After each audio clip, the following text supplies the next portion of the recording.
En este video te voy a contar cuál es la diferencia entre el impuesto a la renta y el IVA, el impuesto al valor agregado. ¿Y por qué es tan importante? Porque si tú vas a emprender, estos son los dos impuestos más relevantes de los cuales no te vas a poder zafar. Es por eso que debes conocer cómo opera cada uno, cuánto es la tasa del impuesto que tienes que considerar en tu flujo de caja y cuáles son las fechas claves para hacerlo. Mi nombre es Blanca Vives, en este video te voy a contar estos aspectos relevantes y si quieres recibir más contenido puedes suscribirte al canal y darle me gusta a este video. Punto número 1, hablemos de la naturaleza del impuesto. El IVA tiene una naturaleza de indirecto, mientras que el impuesto a la renta es directamente al contribuyente. Es por eso que cuando hablamos de estos dos impuestos sabemos que hay grandes diferencias. Por un lado, el IVA tiene una cadena del ciclo productivo, es decir, tenemos a un comprador porque alguien va a querer va a necesitar algún servicio o algún producto y también va a existir un proveedor y ese proveedor va a entregarle ese servicio. Ahora bien, ¿cómo se produce esta cadena? Es que cuando yo soy una pyme y quiero vender, por ejemplo, zapatos o fabricar zapatos, necesito a mis proveedores y ellos también necesitan sus propios proveedores. A eso se le llama el ciclo de producción. Y se va acumulando el IVA dependiendo de qué rol ocupas en ese lugar. Por ejemplo, si yo soy la pyme, yo en este rol voy a necesitar a mi proveedor, voy a ser el cliente de él. Mientras que quienes vengan a comprar mis zapatos serán mis clientes y yo me transformo en el proveedor de ellos.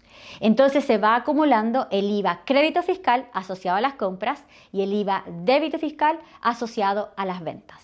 Pero ese impuesto indirecto está puesto sobre el último de la cadena, entonces sobre la persona que quiere comprar mis zapatos, porque va a ser la persona que los va a utilizar. Esa última persona no va a poder aprovechar el IVA crédito y será el último el quien tendrá que pagar. Por otro lado, la naturaleza del impuesto a la renta está puesto sobre las ganancias directas de un contribuyente. Es por eso que tenemos que revisar de dónde vienen tus fuentes de ingresos y poder declararlas en la famosa operación renta. Ahora hablemos del momento de pago. Sí, porque como son dos impuestos distintos, cada uno tiene una temporalidad. El IVA se debe declarar y pagar todos los meses del año, mientras que el impuesto a la renta se debe hacer en un proceso llamado operación renta. Por una parte, el IVA se debe declarar primero utilizando la información contable de la empresa. ¿Cuál es esa información? Lo que está en el registro de compras y de ventas. Y ahí tendremos las facturas y las boletas de venta. Y además las facturas de compra de nuestro proveedor. De esta manera vamos a tener el neto que se produce entre el IVA débito fiscal, que son las ventas, menos el IVA crédito fiscal que provienen de las compras. Así determinamos el valor que tenemos que pagar en el formulario 29. Y aquí solo quiero recordarte, este formulario no se llama IVA. Muchas veces se confunde y dicen el formulario del IVA. Sí, porque es el impuesto más importante, pero en ese formulario se declaran más impuestos y hay más cosas que poner ahí también. Ahora bien, si hablamos del impuesto a la renta, la forma de pago y la relevancia que tiene es en el proceso de renta. La forma de pago es a través del formulario 22. ¿Cómo obtenemos el cálculo? Primero tenemos que tener nuestra información contable cerrada al 31 de diciembre. Posterior a eso, haber pagado todos los formularios 29 y terminar el proceso con las declaraciones juradas y luego el formulario 22 para saber si tengo que pagar o solamente declarar. En ambos casos no siempre te toca pagar, pero siempre tendrás que declarar. Punto número 3, la base imponible. Es decir, ¿cómo vamos a calcular este impuesto? Para el caso del IVA tenemos un valor neto. Ese precio de venta que uno determina en la empresa debe agregarle el 19%. Por lo tanto, el valor bruto, que es el valor que va a pagar el cliente final, tendrá este 19% incorporado. Y teniendo un ejemplo numérico básico, es que si nosotros vendemos a 100 pesos algo, le tenemos que agregar este 19%, por lo tanto mi cliente terminará pagando 119 pesos. ¿Ok? Entonces la base es determinar un precio neto. Ese es un gran desafío, porque muchos emprendedores se pueden caer en el precio no incorporándole el 19%. Y eso puede hacer fallar un flujo de caja. ¿Por qué? Porque se está llevando el impuesto las ganancias de ese precio. Y para que ese error no lo cometas, primero determina el valor neto considerando todos los costos, lo que tú quieres ganar, y sobre ese precio neto le agregamos el 19%, transformando este precio en el valor bruto que pagará el cliente. Por otro lado, tenemos el impuesto a la renta. ¿Cuál es la base imponible? Determinemos fácilmente y aquí muy rápido, que es para que sepas la diferencia, que el impuesto a la renta determinarás primero todos los ingresos del año, porque estamos viendo un impuesto que es anual, por tanto tienes todos los ingresos del año, menos todos los costos, menos todos los gastos. Tener esa línea final que puede ser ganancia o pérdida, tendremos que declararla en el formulario 22. Y si hay ganancias, entonces hay impuesto a la renta. Y si eres una pyme, será del 12,5% para el año tributario 2025. Punto número 4, el impacto en el flujo de caja. ¿Por qué? Porque el IVA, al ser un impuesto que se paga mensual, tiene un impacto de corto plazo. Y muchos emprendedores cometen el error de tener en su cuenta corriente ese 19% que está esperando a ser pagado, lo ocupan para el flujo permanente del negocio.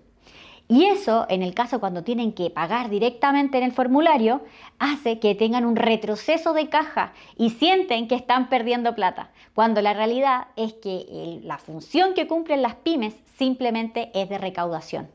Aquí una recomendación es que en la medida en que te vayan pagando el IVA débito, lo vayas dejando aparte, de pronto en otra cuenta o en una cuenta diferida, como tú lo quieras llevar mejor o el control. Pero utilizarlo o sentir que es tuyo ese 19% es un grave error y puede impactar directamente en este flujo de caja mensual que tiene tu negocio. Por otro lado, el impuesto a la renta es un impuesto anual y por tanto puede ser diferido. Incluso tiene beneficios, si es que no puedes pagar en la fecha indicada, en diferirlo 2 meses después.